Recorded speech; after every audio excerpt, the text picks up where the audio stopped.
I showed up to my own promotion dinner after paying $8,700 for a private rooftop, only to see a sticky note. Event moved, celebrating Ethan's first A+. Then I checked Facebook. Mom posted, "Some wins actually matter." I just smiled, went home, and mailed them a locked box. At 1:26 a.m., my sister was screaming on FaceTime, holding the box, asking, "Who else saw this?" I showed up to my own promotion dinner. A private rooftop, custom menu, heat lamps, a view of the skyline. $8,700 wired 2 weeks in advance. It was supposed to be simple. Just one night where I let myself be proud. Not flashy, just acknowledged. I arrived 10 minutes early. The elevator ride up was silent except for the low hum of ambient jazz piped through the ceiling. I stepped out into a rooftop strung with soft lights and white linens, champagne on ice. The staff recognized me immediately. "Mr. Black, congratulations again," one said. I smiled, thanked them, and looked around. Empty. I checked my watch. Maybe I was early. Maybe they were late. Then I saw it. A sticky note, bright yellow, placed on the main welcome sign where my name had been printed in silver foil. Just 5 words, scribbled in Sharpie. Event moved, celebrating Ethan's first A+. No explanation. No apology. Just a redirect. Like this whole night was a scheduling error. I didn't move. Just stood there, letting the cold air bite through my sleeves. The manager approached, hesitant. "Sir, your mother asked to move the event. Something about a family update." His voice trailed off. He looked as uncomfortable as I felt. I thanked him anyway. Calm. Distant. Then I checked Facebook. And there it was. A picture of Ethan, my sister's son, holding a piece of paper with a gold star. The caption from Mom read, "Some wins actually matter." That was the moment. No rage. No scene. Just quiet. I walked over to the table with the champagne, took one flute, and left. I didn't explain. Didn't ask questions. I just went home. No one called. When I got back to my apartment, I poured the champagne into the sink. The bottle made a hollow clink when I dropped it in the recycling bin. Then I mailed them the box. Small. Black. Locked. No instructions. No explanation. Just sent it with a note inside. Thought this might come in handy. At 1:26 a.m., my phone lit up. FaceTime. It was my sister. She was screaming. Not angry. Scared. Her face was flushed, hair disheveled, holding the box with both hands. "Who else saw this?" she yelled. I didn't answer. Just stared at her. Then ended the call. Because by then, the silence wasn't a pause. It was protection. I couldn't sleep. Not because I was angry. Not even because of the FaceTime. But because I finally saw it. All of it. The pattern. I sat in my office chair long after the call ended, the box still tracking as delivered. I stared at the ceiling and let the reel play. It wasn't about the dinner. Not really. It started years ago. Maybe the first time I came home from college and found out they'd moved my stuff into the garage to make space for Ethan's playroom. No warning. No boxes. Just a pile of memories dumped in cardboard next to the lawnmower.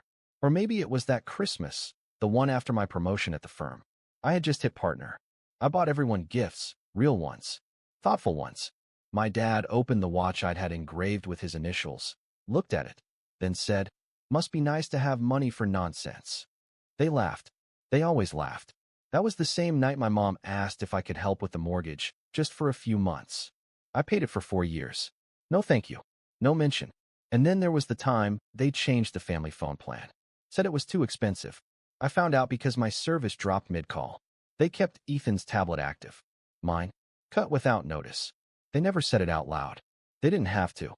Their message was always clear. You're useful, not important. Every flashback hit like a strike of lightning. The shrimp I paid for at Dad's retirement party and wasn't invited. The storage unit I rented for their overflow that magically became my responsibility. The time they used my Amex to book a vacation I never heard about until I saw the charges. For tickets, first class, not one with my name. And then Ethan, my sister's golden child. He got a new bike? Celebration dinner. Got a role in a school play? Party. Got an A+. A full rooftop takeover of my event. Me? When I bought them a car after theirs broke down, they asked if I could cover the insurance too. It was never about milestones.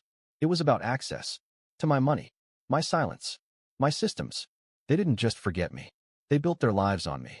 And for the first time, I let that truth settle. Like a bitter pill that stops being bitter, and just becomes clarity. I was never the sun. I was the infrastructure, the backbone, the automatic deposit. And now they were panicking, not because they hurt me, but because I left. The box I mailed them? It wasn't empty. Inside was a printed packet, dozens of pages, bank statements, invoices, transfer histories, subscriptions, emails authorizing use of my cards. Everything they leaned on, everything I was to them, laid out, numbered, labeled. The final page? A note in bold black print. This system is offline. Indefinitely. That's what sent my sister into a spiral. Not guilt. Not remorse. Clarity. They believed silence would keep everything hidden. Until I made the system visible. But I had turned off the tap. And they knew, without me, they had nothing left to steal quietly. It wasn't just a dinner. It was a wake-up call they didn't want to hear. But now? Now they couldn't unsee it. I woke up at 5:03 a.m. My phone was dark, no FaceTime, no messages. Just the echo of that call. I sat on the edge of my bed, heart pounding. But not with fear.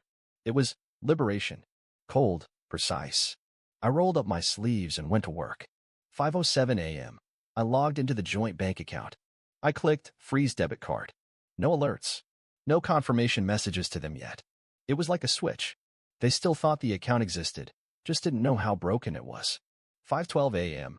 I transferred last month's mortgage contribution back to my own savings. Labeled Repayment. I saved the screenshot. Locked file. 5:17 a.m. I emailed their insurance provider. Please cancel policy number effective immediately. Notify me when done. I attach proof of my ownership and payment history, as quiet but firm as a gavel. 5:24 a.m.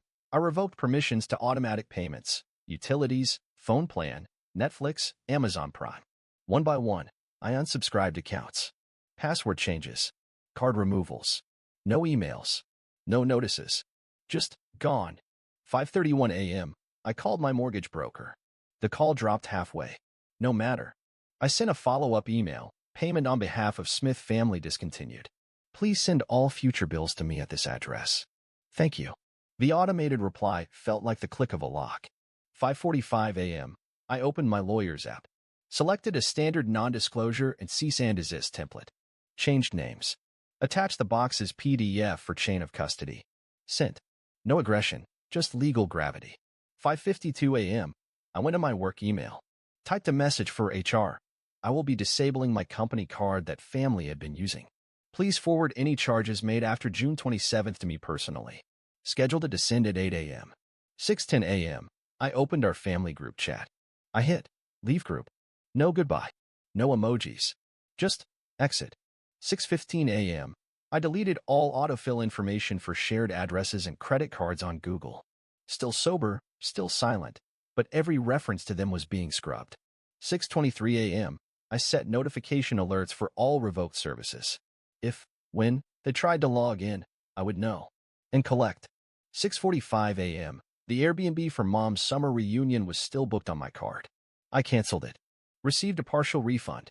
I printed the refund email. Another page in the packet. 7 a.m. I filed a ticket with the phone carrier. Dispute unauthorized use of my line. Terminate service as of June 27th. Provide billing history. No mention of who they are. Let them connect the dots. 7:15 a.m. Lunch break, just coffee and a granola bar. I used the time to sync all PDF evidence of every change, bank, lawyer, mortgage, policies. I organized by date, marked with tags, frozen 5:07 a.m. Card revoked 5:17 a.m. DRE. It became a weapon of clarity. 8 a.m. HR email sent. Family card disabled. Forward charges. This was the first ripple beyond me. I braced for response. 8:15 a.m. I called Mom's dentist appointment that she scheduled on my card. Dispute. Invoice to her. She, not me. A moment of almost smile. I canceled it too. 8:30 a.m. She texted. Where's the family card? I sent a simple, you don't have it anymore. I didn't wait. 9 a.m. I received confirmation from the bank. Card frozen. Card disabled. 9:15 a.m. Insurance cancellation confirmed. 9:30 a.m. Netflix account disabled. Prime canceled. Group chat. Still silent. Every confirmation was another brick falling out from under the house they built on my back. By 10 a.m., the packet was complete. I printed it all. organized it into a crisp binder, timelines, screenshots, letters, emails. I added a final cover page. System repudiation, all claims terminated. I didn't give it to them yet. That would come later, with the public stage. Afternoon, I worked normally at my desk, though I could feel the quiet tension. They'd realize. They'd scramble. But they wouldn't find me. The silence was mine. By 4:30 p.m., I sent a calendar invite to each of them, Mom, Dad, Sister, and even Ethan, through his mother's account, review of family system dependencies, 7 p.m. Friday at 5 p.m. No video link. No physical location. A digital gauntlet. They responded, Mom, what is this? Dad, should we attend? Sister, are you kidding me? All invited. All notified. 5 p.m. hit. The group notifications surged. 6 p.m., FaceTime request from Sister. Declined. I sent reply. Please review the packet before discussing. 6:30 p.m., another call. Another text. More inbox spam. Still silent, still methodical. When 7 p.m. struck, the invite popped open. No link. Just folder access and shared drive, packet.pdf. As they opened the PDF at the same time, each of them saw it. Their worlds shifting behind their pupils. I didn't send apologies. I didn't leave room for persuasion. Just this. Here's the breakdown of every service, payment, account, subscription, phone line, and deposit you used after June 11th, 2025. Everything is now either frozen, canceled, or reassigned. You are no longer authorized. If you wish to regain access, contact me. The group chat, silent streak. My phone buzzed with notifications. Mom viewed packet. Dad viewed. Sister viewed twice. At 7:05 p.m., the silence broke. Mom, we need to talk. Dad, this is ridiculous. Sister, this is insane. You can't just do this. They flooded the chat. But I didn't reply. I watched. I didn't need to be right. I just needed to not be used. And as they typed, I smiled. Because freedom isn't loud. It's calculated. Cold. Irrevocable. And I'm done being infrastructure. I sat in my den, dim lamp above, binder next to me like evidence in a trial. My phone buzzed nonstop. My handshake on Tuesday had been firm. Today, the silence spoke louder. 7:10 p.m. First, Mom. Mom, group chat. This is betrayal. Family doesn't operate like a business. I read it. Not fiery. Just indifference. 7:12 p.m. Sister FaceTimed again. Another attempt. My phone buzzed. Sister calling. I stared. Unanswered. The caller stopped, then a flurry of texts. Answer me. Mom is hysterical. Please just tell me you'll give it back. I waited. Let them pile it on. 7:20 p.m. Dad emailed HR at my firm, copying me, asking if I'd made any unusual transactions or suspicious changes to company expense accounts. He CC'd Mom and Sister, too. I didn't respond. 7:25 p.m. The group chat exploded. Dad, are you doing this because you hate us? Sister, I can't believe you would do this. Mom, think about Mom. Your father. But I stayed silent. 7:30 p.m. A ping, law firm email. My lawyer wrote, we have received defamation threats from Mrs. Smith, requesting retraction and handover of sensitive family financials. Please advise if you wish to proceed with motion to dismiss. He forwarded it to me. I read, filed it mentally as expected. 7:35 p.m. A second FaceTime. Dad. He looked disheveled, angry, hurt. Son, please talk to me. His voice caught. I let it go to voicemail. 7:40 p.m. Sister texts. We're going to the media next. Then, we'll tell them how ungrateful you are. Then, you're a monster. 7:45 p.m. A file zipped through my HR email. Screenshots from family messenger. Mom texting a cousin. He's unstable. We need to sound the alarm. No proof. Just slander. 7:50 p.m. Another lawyer ping. This time Sister's husband blasting me with threat of elder exploitation. My lawyer archived it. I archived it too, part of evidence. 7:55 p.m. The binder sat. Closed. In the lamp's cone. It was just paper. But to them, it was fight. I finally opened the group chat. All typed. No edits. Mom, you don't understand desperation. Dad, your sister's been crying. Sister, it's all I can do to keep Ethan from seeing his favorite uncle as this. No begging. No justification. I typed one reply. You chose this. Sent. Then I deleted the message. No reason to be part of it. 8 p.m. Silence. Then, Mom FaceTime rings once, twice, declined. Dad SMS. One single blue tick, old iPhone text. Then something unexpected. 8:05 p.m. Hospital picks up Dad's phone. Mom's voice strained, shaky. Our house, mortgage payment didn't go through. They're calling. We don't know what to do. Silence. That's when I realized. They'd followed the packet, every payment, every subscription to the wire. And withholding them wasn't abstract. It was real, immediate, tangible. 8:10 p.m. Another FaceTime. All three, Mom, Dad, sister. Tension radiated through pixels. My sister's mascara was running. Dad's eyes red-rimmed. Mom's stare unwavering, calculating. They pleaded. Not tears. Demands. Mom, reverse it. We'll pay you back. Sister, you ruined everything. Dad, we can fix this. Just talk to us. They waited. I said nothing. She turned to the phone. Just speak. I muted the call. Unmuted. Volume up. Nothing. Then, tap, end. 8:15 p.m. Group chat exploded again. Mom, I don't know who you are anymore. Dad, I raised you better.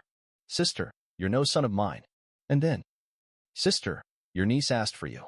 Ethan said, Uncle doesn't want me anymore. Silence hit me. Not sorrow. Clarity.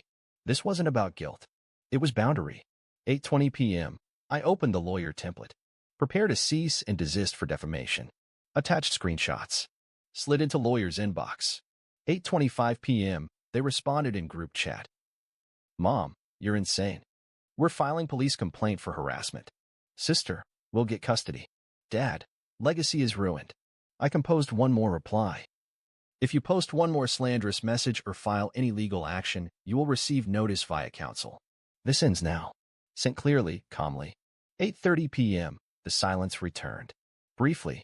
8:35 p.m. Then Mom, we accept your terms. We will no longer contact you until you contact us first. Mom, peace treaty. It was chaos behind it. They felt the public unraveling. 8:45 p.m. I closed my laptop. The binder remained closed. The packet stood as sentinel. Silence colonized the room. Later, I learned. Dad's mortgage late fee had triggered a warning weekend notice. Mom's dentist rescheduled herself. Sister removed Ethan's request for my video, citing stress.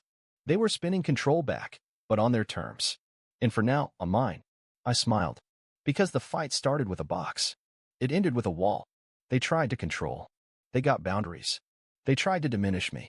I answered with boundaries. They expected silence. I gave resolution. And I'm still standing. They wanted silence. Or shame. Instead, I gave them truth. It began with a LinkedIn post. Just a photo of the rooftop that night.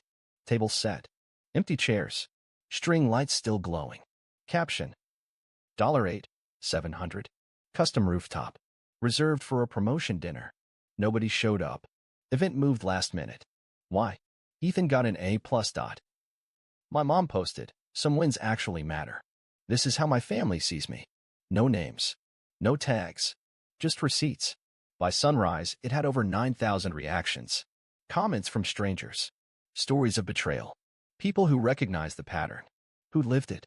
By noon, a recruiter from a Fortune 500 company messaged me. We followed your work for a while.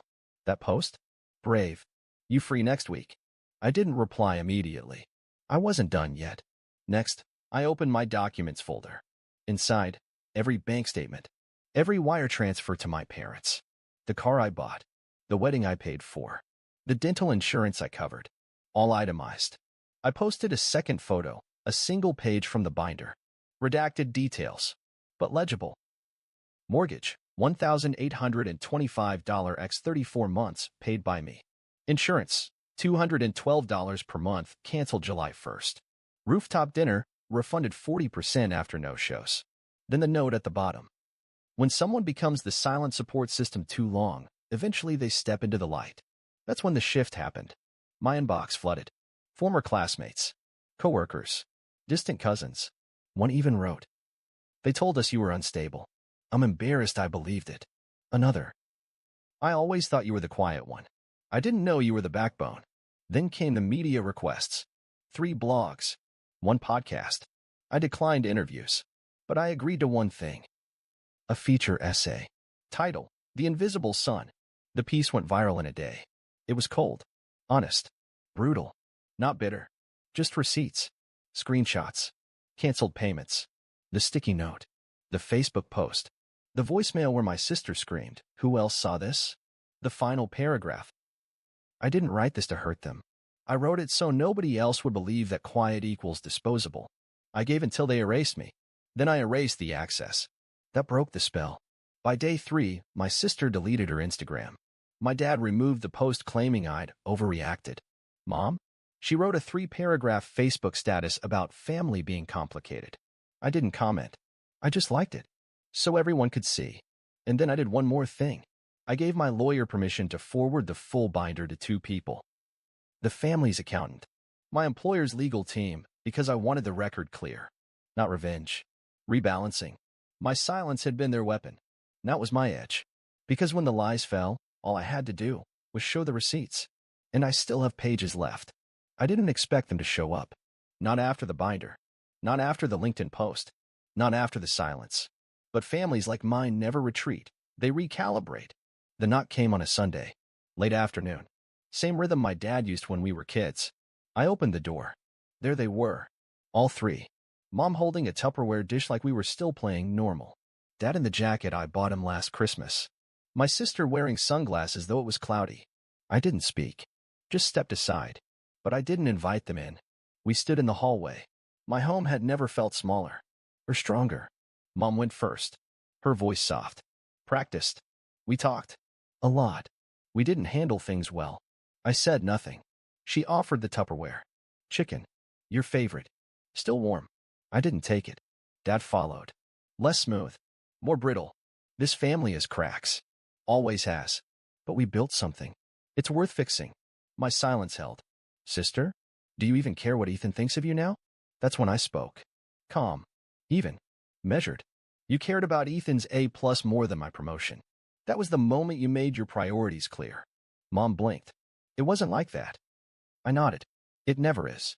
Until someone prints the receipts. Dad stepped forward. His voice dropped. You're our son. You'll always be. That has to count for something. I looked at him. You're not wrong. It counts. That's why I gave you everything. Until I realized it wasn't being given. It was being extracted. Silence. Mom's hand trembled slightly. What do you want us to say? I exhaled. A long, patient breath. Nothing. I'm not here for apologies. I'm here to say no. They looked confused. So I clarified. No, I'm not reactivating the accounts. No, I'm not refilling the mortgage buffer. No, I'm not your backup anymore. My sister muttered something under her breath. I turned to her. I didn't leave you because of money. I left because you never saw me. Not really. You saw function. Contribution. A system you could tap without cost. She crossed her arms. You always thought you were better than us. I almost laughed. No, I thought I was part of you. I just stopped believing it when you gave away my seat to someone with a discount flooring coupon. That one hit. Dad tried one last time. We didn't mean to hurt you. I looked him dead in the eye. But you did. And you kept doing it. And now? I'm done. Mom's voice cracked. So what now? You just walk away. I nodded. Yes. Quietly. With my name. My piece. And all my passwords changed. They stood there, stunned. Like the door had shut before it even closed. I stepped back. Didn't raise my voice. Didn't curse. Didn't cry. Just one final sentence. This wasn't about one dinner. It was about years of disconnection. And today, I chose to walk away. And I shut the door. Click. Not a slam. Just closure.